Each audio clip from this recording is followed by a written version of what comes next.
Hello दोस्तों, स्वागत है आप सभी का हमारे इस यूट्यूब चैनल पे। मेरा नाम है मनीष उपाध्याय और आज हम स्टार्ट करने वाले हैं फिजिक्स का एक बहुत ही बेहतरीन टॉपिक जिसका नाम है कार्य, शक्ति एवं ऊर्जा। तो टॉपिक है हमारा क्या? कार्य, शक्ति एवं ऊर्जा। जरूरी क्यों है? पार्ट क्या है? जैसे हम फिजिक्स को जब पढ़ते हैं तो अलग अलग यूनिट्स में डिवाइड करके पढ़ते हैं। एक यूनिट है जिसका नाम है मैकेनिक्स। मैकेनिक्स का एक पोर्शन है, बहुत इंपॉर्टेंट पोर्शन है, इसका नाम है कार्य, शक्ति एवं ऊर्जा। और प्रश्न यहां से आप देखेंगे अल्टरनेट ईयर में आपको प्रश्न मिल ही जाएगा इस टॉपिक से। बहुत बहुत ज्यादा इंपॉर्टेंट टॉपिक है। कार्य की अगर हम बात करें तो हम कार्य देखेंगे। पहले तो ये देखेंगे भाई कार्य की परिभाषा क्या बनती है। तो ये कार्य क्या है? एक और चीज अपने दिमाग में आप बिल्कुल बिठा लीजिए कि हम जो बोलचाल की भाषा में कार्य कहते हैं, फिजिक्स की भाषा में वो कार्य नहीं है। ठीक है, तो यहां कार्य एकदम अलग चीज है। कार्य का मतलब होता है बल एवं विस्थापन का गुणन। इसको हम ऐसे कह सकते हैं कि W बराबर F इंटू एस। ठीक है, W मतलब यहां पे वर्क को रिप्रेजेंट कर रहा है, ये यहां पे बल को रिप्रेजेंट कर रहा है और विस्थापन को यहां S से हम रिप्रेजेंट कर रहे हैं। तो ये इस तरीके से परिभाषा बनती है। तो बल एवं विस्थापन के गुणन को हम क्या कहते हैं? फिजिक्स की लैंग्वेज में कार्य कहते हैं। अब बल का जो मात्रक बनता है वो बनता है न्यूटन, और भैया जो आपका विस्थापन का मात्रक बनता है वो बनता है मीटर। अब ये न्यूटन मीटर इसका क्या होता है? SI मात्रक होता है। लेकिन ऐसा ही एक मात्रक और हमको टॉर्क में मिल जाता है। जब हम आघूर्ण की बात करते हैं तो वहां भी मिल जाता है। तो उससे बचाने के लिए हमने क्या किया, एक बहुत फेमस साइंटिस्ट हैं जिनका नाम है जूल। और जूल ने क्या किया, ऊर्जा से संबंधित नियम दिए। तो उनको सम्मान देने के लिए हमने क्या कर दिया, ऊर्जा या फिर कार्य कह लीजिए, उसका मात्रक हमने क्या कर दिया, जूल कर दिया। तो इसी को हम क्या कहते हैं, जूल कहते हैं। अब देखो दो तरह के मात्रक प्रणालियां चल रही हैं। ये प्रश्न ये कि भाई कार्य का मात्रक क्या होता है, ये प्रश्न भी आपको कई कई बार रिपीटेड फॉर्म में जब आप घटना चक्र लगाएंगे पीवाईक्यू का, आप देखेंगे कई कई बार आपसे प्रश्न पूछा हुआ है। अब यहां से हमसे एक प्रश्न ये भी पूछा जा सकता है, भाई एक मात्रक और भी होता है, इसका नाम है अर्ग। अर्ग क्या है? ये है CGS मात्रक। CGS का मतलब क्या हो गया, सेंटीमीटर ग्राम सेकंड। और SI का मतलब क्या होगा, ये हो गया MKS। ठीक है, ये MKS और SI एक ही बात है, CGS अलग है। ठीक है, तो ये हो गया अर्ग। एक प्रश्न और भी पूछा जा सकता है कि भाई अर्ग में और जूल में क्या संबंध है। एक जूल में क्या होता है, 10⁻7 अर्ग होता है। तो ये भी एक रिलेशन याद रखने लायक है। ठीक, अब यहां पे बात करते हैं कि ये तो बल हो गया, सॉरी कार्य हो गया कि कार्य क्या है। अब कार्य के, अब हम यहां पे देखेंगे कार्य के प्रकार कितने हैं। तो कार्य यहां पे होता है 3 प्रकार का। कार्य के कितने प्रकार हैं? तो कार्य के हैं 3 प्रकार। एक है धनात्मक कार्य,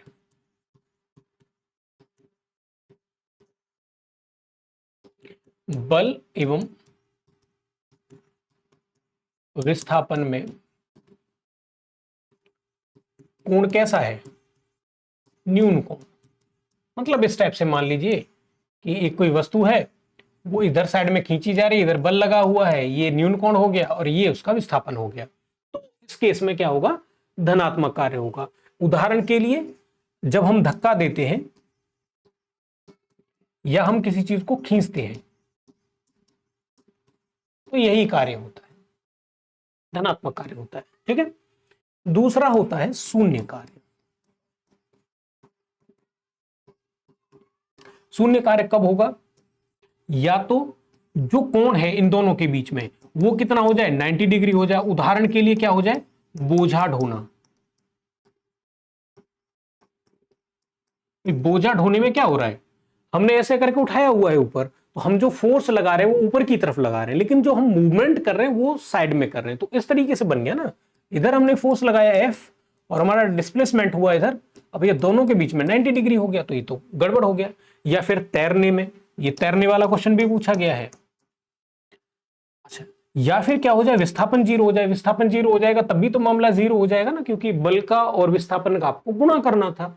अब विस्थापन 0 हो जाए तब भी शून्य कार्य होगा। उदाहरण के लिए दरबान,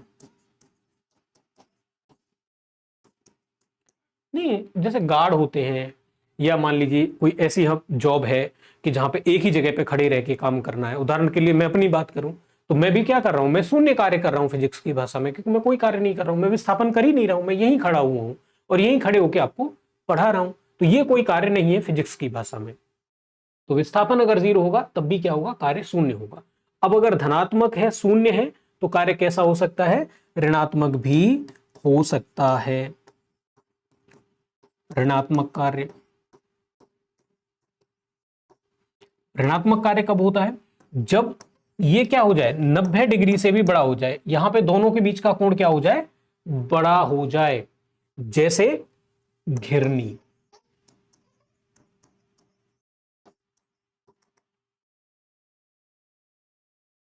घिरनी वाले केस में क्या कर रहे हैं आप, ऐसे करके हो रहा है ना, आप फोर्स लगा रहे हैं इधर, वस्तु डिस्प्लेस हो रही है इधर अपोजिट डायरेक्शन में, ठीक है।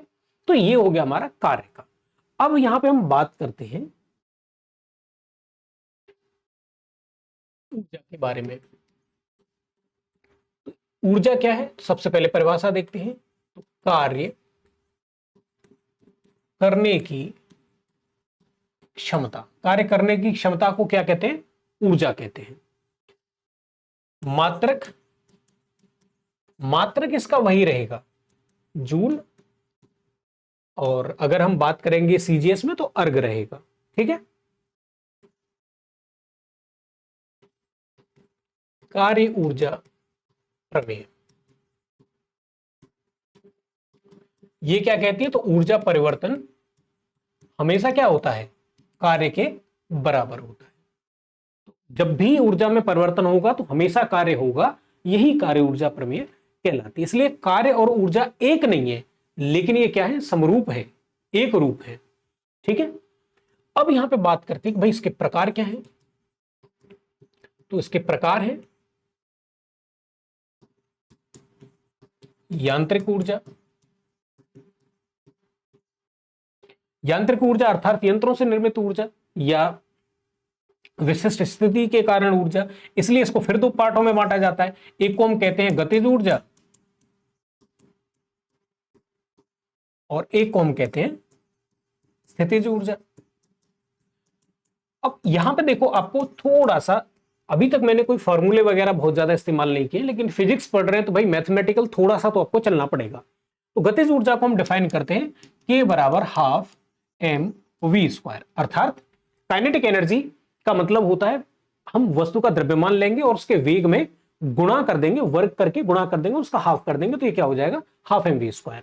अच्छा, एम वी क्या होता है, संवेग होता है, तो ये क्या हो जाएगा, पी स्क्वायर अपॉन 2m हो जाएगा। तो कभी कभी क्या पूछता है आपसे, प्रश्न कैसे पूछता है वो, ये फॉर्मूला नहीं पूछेगा आपसे। ऊर्जा का कोई भी प्रकार हो, सबका मात्रक एक जैसा ही रहेगा, आपसे कभी भी ये नहीं पूछेगा कि फॉर्मूला क्या है। वो आपसे पूछता है ऐसे कि अगर वेग को दोगुना कर दिया जाए तो किसी वस्तु की गतिज ऊर्जा पर क्या प्रभाव पड़ेगा, और ऑप्शन बना देगा, दोगुनी हो जाएगी, 4 गुनी हो जाएगी, 1/4 हो जाएगी, तिहाई रह जाएगी, इस टाइप से। भाई अगर इसको 2 कर देंगे तो ये 2 का v है, v को दोगुना करें ना, वेग को दोगुना, तो वेग को दोगुना करेंगे, 2 का स्क्वायर हो रहा है तो क्या हो जाएगा, 4 हो जाएगा। अर्थात वेग को 2 गुना करने पर गतिज ऊर्जा क्या हो जाती है, 4 गुना। वेग को 3 गुना करने पर हो जाएगी 9 गुना। वेग को अगर हम आधा कर देंगे तो गतिज ऊर्जा रह जाएगी 1/4। इस टाइप से बनता है। या ऐसे कहता है कि भाई अगर हम मान लीजिए संवेग को आधा कर दें तो गतिज ऊर्जा पे क्या प्रभाव पड़ेगा, संवेग का स्क्वायर हो रहा है ना, पी का स्क्वायर हो रहा है, तो संवेग का स्क्वायर हो रहा है, इसलिए ये क्या हो जाएगा, 4 गुना हो जाएगा संवेग को जब 2 गुना कर देंगे। तो इस टाइप से प्रश्न पूछे भी हुए हैं और पूछता भी है। तो ये फॉर्मूला इसलिए जरूरी है।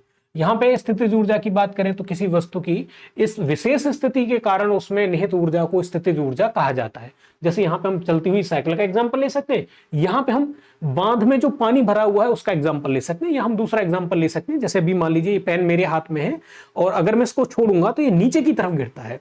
तो ये जो एग्जाम्पल हुआ, ये जो मैंने यहाँ पकड़ रखा है, इसमें अभी क्या है, स्थितिज ऊर्जा, और जब मैं इसको छोड़ देता हूं तो ये क्या हो जाता है, गतिज ऊर्जा में कन्वर्ट हो जाता है। इसके लिए हम एक फॉर्मूला यूज करते हैं mgh,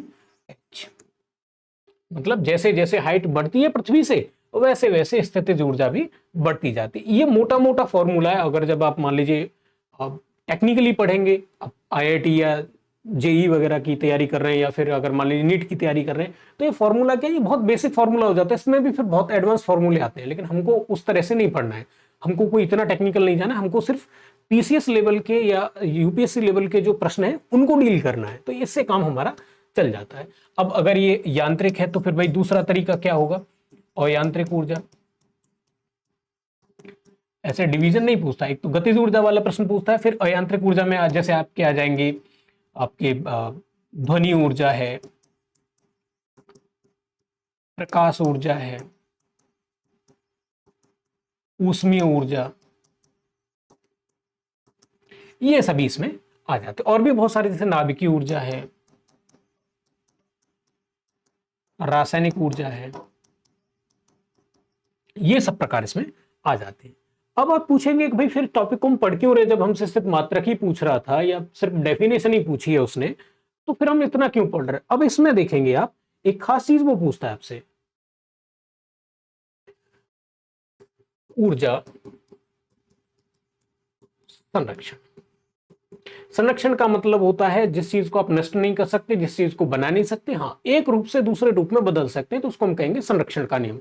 ऊर्जा संरक्षण का नियम का मतलब हो गया कि ऊर्जा को न तो बनाया जा सकता है, ऊर्जा को नष्ट भी नहीं किया जा सकता है, हाँ ऊर्जा को एक रूप से दूसरे रूप में बदला जरूर जा सकता है, ये ऊर्जा संरक्षण का नियम कहलाता है। अब आप इसको इस तरीके से समझिए, भाई आपसे पूछ सकता है जैसे कि मान लीजिए विद्युत ऊर्जा है, और विद्युत ऊर्जा को प्रकाश ऊर्जा में हमको बदलना है, तो रूप तो बदल गया, नष्ट नहीं हो सकती, तो ये किसके द्वारा होता है, ये बल्ब के द्वारा होगा या एलईडी के द्वारा होगा। ऐसे ही अगर मान लीजिए प्रकाश ऊर्जा को विद्युत ऊर्जा में बदलना है, तो वो किसके द्वारा होता है, सोलर सेल के द्वारा।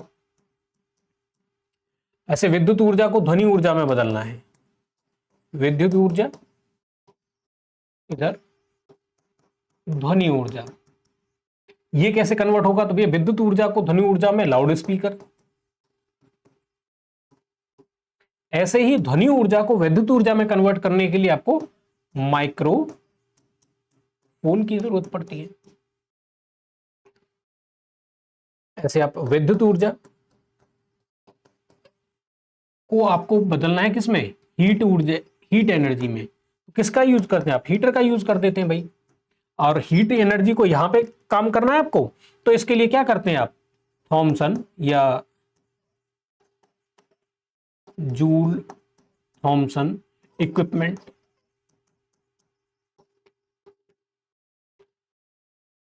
इसका प्रयोग करके कर सकते हैं। ऐसे अगर मान लीजिए आपको यांत्रिक ऊर्जा को ध्वनि ऊर्जा में कन्वर्ट करना है, तो सितार में आपने जैसे एक धातु का तार बांध दिया, उसको हिला दिया, तो आप देखिए उसमें से ध्वनि निकलती है, तो इस तरीके से कन्वर्ट कर सकते हैं। ऐसे बहुत सारे प्रकार हो सकते हैं जिनको आप कन्वर्ट कर सकते हैं। जैसे प्रकाश ऊर्जा को रासायनिक ऊर्जा में कन्वर्ट करना है, तो प्रकाश ऊर्जा को रासायनिक ऊर्जा में कन्वर्ट करने के लिए क्या करते हैं, प्रकाश संश्लेषण प्रक्रिया का प्रयोग किया जाता है। भाई सूरज के प्रकाश में पौधे क्या करते हैं, प्रकाश संश्लेषण की क्रिया द्वारा उसको ग्लूकोज में कन्वर्ट कर देते हैं।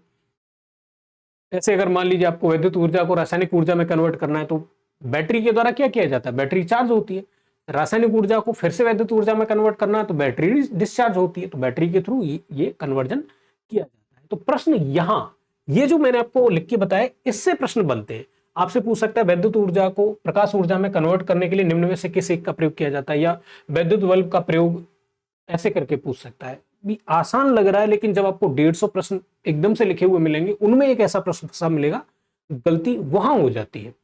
वैसे तो पढ़ने में आसानी है चीज, कोई ऐसा टफ नहीं है। ठीक है, तो ये हो गया हमारा ऊर्जा का पोर्शन। अब आगे बढ़ते हैं, तो फिर हमारे पास बचती है पावर या शक्ति।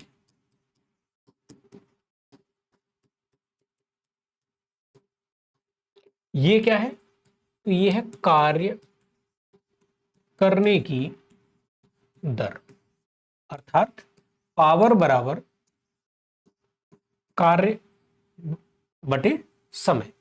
इसका मात्रक क्या हो जाएगा भाई, इसका मात्रक हमने पढ़ा था जूल, इसका मात्रक पढ़ा हमने समय, तो ये हो जाएगा जूल बटे समय। इसी को हम क्या कह देते हैं, एक साइंटिस्ट है जेम्स वाट, तो उनके सम्मान में इसको हम वाट कह देते हैं। तो शक्ति का मात्रक क्या है, वाट है। ठीक है, इसका एक मात्रक क्या है, हॉर्स पावर भी है, जिसमें क्या है 740 वाट है। ठीक है, अच्छा ये हो गया। अब एक प्रश्न बार बार पूछा जाता है, यूनिट। यूनिट को हम किलो, वाट, घंटा के नाम से भी जानते हैं। नहीं, बिजली का बिल नहीं आता है, किलो का मतलब हो गया क्या, 1000, वाट को वाट रहने दीजिए, घंटा का मतलब क्या हो गया, 60 × 60 सेकंड हो गया। ठीक है, अब इसको आप देखेंगे तो ये हो गया कितना, 36, और ये हो गया वाट, और ये हो गया सेकंड। वाट सेकंड क्या होता है, अभी हमने देखा था यहां पे, जूल बटे समय क्या है, वाट हो गया सेकंड। ठीक है, तो ये हो गया हमारा 3.6 × 10⁻6 जूल। ये मात्रक किसका है, यूनिट, तो ये मात्रक है ऊर्जा का। हमको ये ऐसा लगता है जब किलोवाट